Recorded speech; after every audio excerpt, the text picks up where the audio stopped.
ಹೊಸ home minister ವಿಶೇಷ ನೇರ ಪ್ರಸಾರ ಕಾರ್ಯಕ್ರಮಕ್ಕೆ ಸ್ವಾಗತ. ನಾನು ಎಲ್ ಪ್ರಕಾಶ್ ನಾಗಮಂಗಲ. ಇವತ್ತು ನಮ್ಮ ಜೊತೆ ಇದ್ದಾರೆ ಪರಮೇಶ್ವರ್ ಅವರು. ಇಷ್ಟು CID ಎನ್ಕ್ವೈರಿ ಮಾಡ್ತಾ ಇದ್ದೀವಿ ಅಂತ ತಾವು ಇವತ್ತು ಇಲ್ಲಿ ನಮ್ಮ ಸ್ಟುಡಿಯೋದಲ್ಲಿ ಬಂದಾಗ ನೇರ ಪ್ರಸಾರದಲ್ಲಿ ನನಗೂ ಗೊತ್ತಾಗಿದ್ದು ಸರ್. ಇದುವರೆಗೆ ಅದ್ರ ಬಗ್ಗೆ ಸರ್ಕಾರದಿಂದ ಒಂದೇ ಒಂದು ಮಾಹಿತಿ ಇಲ್ಲ. ಮುಖ್ಯಮಂತ್ರಿಗಳಾಗಲಿ ತಮ್ಮ ಇಲಾಖೆಯಿಂದಾಗಲಿ ಒಂದು ಪತ್ರಿಕಾ ಹೇಳಿಕೆ ಆಗಲಿ ಸೌಜನ್ಯಕ್ಕೆ ಒಂದು ಸ್ಟೇಟ್ಮೆಂಟ್ ಆಗಲಿ ಬರಲಿಲ್ಲ ಸರ್. ಆಮೇಲೆ ಇನ್ನೊಂದು ನನಗೆ ಸುಮ್ಮನೆ ಇಲ್ಲಿ ಕೂತಿದ್ದಾಗ ಅನಿಸಿದ್ದು ಸರ್, ನೀವು ಒಬ್ಬ ಅಧಿಕಾರಿಯನ್ನು ತಕ್ಷಣ ಅಮಾನತ್ ಮಾಡಿಬಿಡ್ತೀರಿ, ಅದಕ್ಕೆ ಯಾವುದೇ ವರದಿ ಗಿರ್ದಿ ಬೇಕಾಗಿಲ್ಲ. ಸಚಿವರಿಗೆ ಯಾಕೆ ವರದಿ ಬೇಕು ಸರ್? ಒಂದು ಕಣ್ಣಿಗೆ ಸುಣ್ಣ, ಒಂದು ಕಣ್ಣಿಗೆ ಬೆಣ್ಣೆ. ಇದು ಯಾವ ನ್ಯಾಯ ಪರಮೇಶ್ವರ್ ಸರ್? ನೋಡಿ, ಸಚಿವರು ಅಧಿಕಾರಿಗಳು ಎಷ್ಟು ಜವಾಬ್ದಾರಿ ಸ್ಥಾನದಲ್ಲಿರ್ತಾರೋ ಸಚಿವರು ಅಷ್ಟೇ ಜವಾಬ್ದಾರಿ ಸ್ಥಾನದಲ್ಲಿರ್ತಾರೆ. ಸರ್ಕಾರ ಅಂತ ಹೇಳಿದರೆ ಸಚಿವ ಸಂಪುಟ, ಮುಖ್ಯಮಂತ್ರಿಗಳು.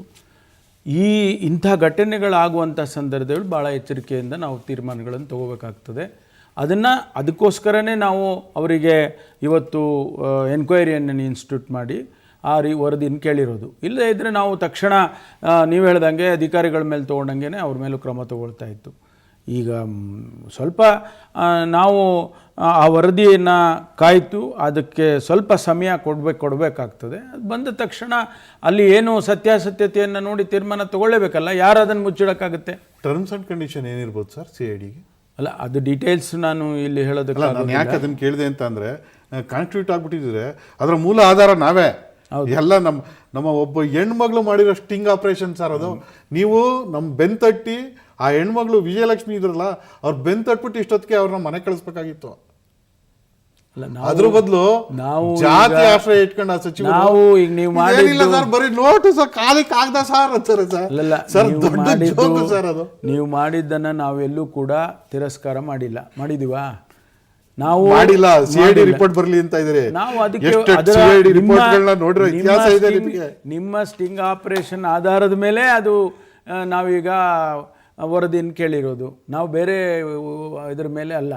ಆದ್ದರಿಂದ ಅದು ಕೂಡ ಬೇಸಾಗ್ತದಲ್ಲ ಸರ್. ನೀವು ಕ್ಯಾಬಿನೆಟಿಗೆ ಸೇರ್ಕೊಳ್ಳೋಕ್ಕಿಂತ ಮುಂಚೆ ಪಕ್ಷ ಮತ್ತು ಸರ್ಕಾರ ಇದ್ರ ನಡುವೆ ಹೆಂಗಿತ್ತು ಸಂಬಂಧ ಅನ್ನೋದು ಭಾಳ ಚೆನ್ನಾಗಿ ನಿಮಗೆ ಗೊತ್ತು ನನಗಿಂತ. ಏರು ಹೇಳಿದ್ರೆ ಕೋಣ ನೀರಿಗೆ ಎಳಿತಿತ್ತು ಅನ್ನೋ ಥರ ಸಂಬಂಧ ಇತ್ತು ಸರ್. ಇದನ್ನು ನಾನು ಹೇಳ್ತಾ ಇಲ್ಲ, ವಿಶ್ವನಾಥ್ ಅವರು, ರಮೇಶ್ ಕುಮಾರ್ ಅವರು, ಹಿರಿಯರಾದ ರಾಜಶೇಖರನ್ ಅವರು ಎಲ್ಲರೂ ಹೇಳ್ತಿದ್ರು ಬಹಿರಂಗವಾಗಿ. ಅದು ಏನು ಎಲ್ಲೋ ಪಾರ್ಟಿ ಫೋರಮಲ್ಲಿ ಅಥವಾ ಯಾವುದೋ ಗೌಪ್ಯ ಸಭೆಗಳಲ್ಲಿ ಹೇಳಿದ್ದಲ್ಲ. ಕಾಂಗ್ರೆಸ್ಸಲ್ಲಿ ಹಂಗೆ ಮಾತಾಡಬಾರ್ದು ಅನ್ನೋದು ಗೊತ್ತಿದ್ರೂ ಕೂಡ ಪಕ್ಷ ಮತ್ತು ಸರ್ಕಾರ ಸರಿಯಾದಿಲ್ಲ ಹೋಗಲಿ ಅಂತೇಳಿ ಬಹಿರಂಗವಾಗೇ ಹೇಳಿದ್ದುಂಟು. ಈಗ ನೀವು ಕ್ಯಾಬಿನೆಟ್ಗೆ ಬಂದ ಮೇಲೆ ಅದೆಲ್ಲ ಸುಧಾರಿಸಿದ್ಯಾ? ನೋಡಿ, ಮೊದಲನೇದಾಗಿ ಅಥವಾ 5 ವರ್ಷ ನಿಮಗಿದೆಯಾ? 5 ವರ್ಷ ನಾನು ಮತ್ತು ಸಿದ್ದರಾಮಯ್ಯನವರು 3 ವರ್ಷ CLP ನಾಯಕರಾಗಿ, ಈಗ 2.5 ವರ್ಷ ಮುಖ್ಯಮಂತ್ರಿಗಳಾಗಿ ನಾವು ಒಟ್ಟಾಗಿ ಕೆಲಸ ಮಾಡದೆ ಹೋಗಿದ್ದಿದ್ರೆ, ಮೊದಲನೇ 3 ವರ್ಷದಲ್ಲಿ ನಾವು ಸರಿಯಾಗಿ ಕೆಲಸ ಮಾಡದೆ ಹೋದರೆ ಒಟ್ಟಾಗಿ ಆ್ಯಸ್ ಎ ಟೀಮ್ ಸರ್ಕಾರ ಬರ್ತಾ ಇದ್ದಿಲ್ಲ. ನಾನು ಅಧ್ಯಕ್ಷನಾಗಿ ಮುಂದುವರೆದೆ. 2 ವರ್ಷ ನಾನು ಸರಿಯಾಗಿ ನಾವಿಬ್ಬರು ಒಂದು ಸಂಪರ್ಕ ಇಲ್ಲದೆ, ನಮ್ಮಿಬ್ಬರಿಗೆ ಕೋಆರ್ಡಿನೇಷನ್ ಇಲ್ಲದೆ ನಾವು ಕೆಲಸ ಮಾಡಿದ್ದಿದ್ರೆ ಸರ್ಕಾರದಲ್ಲಿ ಅನುಷ್ಠಾನ ಆಗ್ತಕ್ಕಂಥ ಕಾರ್ಯಕ್ರಮಗಳು ಯಶಸ್ವಿ ಆಗ್ತಾ ಇತ್ತ ಸರ್? ಅದ್ರ ಕತೆಗೆ ಮುಂದೆ ಬರ್ತೀನಿ ಸರ್.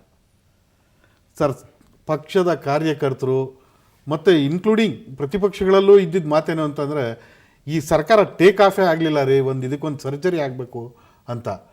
ಸರ್ಜರಿನೇ ಆಗಲಿಲ್ಲ ಸರ್, ಬರೀ 4 ಇನ್ಸರ್ಷನ್ನು. ನೋಡಿ, ವಿರೋಧ ಪಕ್ಷದವರು ಅವ್ರ ಕೆಲಸನೇ ಟೀಕೆ ಟಿಪ್ಪಣಿ ಮಾಡೋದು.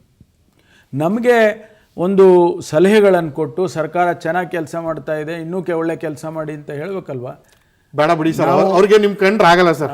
ಆಗೋದಿಲ್ಲ. BJP ಅವ್ರಿಗೆ ನಿಮ್ಮ ಕಂಡ್ರೆ ಆಗಲ್ಲ, JDS ಅವ್ರಿಗೆ ನಿಮ್ಮ ಕಂಡ್ರೆ ಆಗಲ್ಲ, ನಮಗೆ ಮಾಧ್ಯಮದವ್ರಿಗೂ ನಿಮ್ಮ ಕಂಡ್ರೆ ಆಗಲ್ಲ ಸರ್. ಮಾಧ್ಯಮದವ್ರಿಗೆ ಅನ್ಕೊಳ್ಳೋಣ ಸರ್. ಇಲ್ಲ, ನಾನು ಅನ್ಕೊಬಿಡೋಣ ಸರ್. ಮಾಧ್ಯಮದವರೆಲ್ಲ ನಮ್ಗೆ ಸಹಾಯ ಮಾಡಿದಿರಿ. ಇಲ್ಲ, ಅನ್ಕೊಬಿಡೋಣ ಸರ್. ನಮಗೂ ನಿಮ್ಮ ಕಂಡ್ರೆ ಆಗಲ್ಲ. ವಿಶ್ವನಾಥ್ ಅವ್ರಿಗೆ ಏನಾಗಿದೆ? ರಮೇಶ್ ಕುಮಾರ್ ಅವ್ರಿಗೆ ಏನಾಗಿದೆ? ಅವ್ರು ಯಾರು ಮುಖ್ಯಮಂತ್ರಿಗಳ ಸುತ್ತ ಒಂದು ಬ್ಯಾಂಡ್ ಸೆಟ್ ಗಿರಾಕಿಗಳಿದ್ದಾರೆ. ಅವ್ರು ಹೇಳಿದ ಕೆಲಸ ಮಾತ್ರ ಆಗ್ತದೆ, ನಮ್ಮಂಥವ್ರದ್ದು ಯಾರ್ದು ಮಾತು ಕೂಡ ಅಲ್ಲಿವರೆಗೆ ರೀಚ್ ಆಗಲ್ಲ ಅಂತ ಹೇಳಿದ್ರು. ಎಲ್ಲಿ?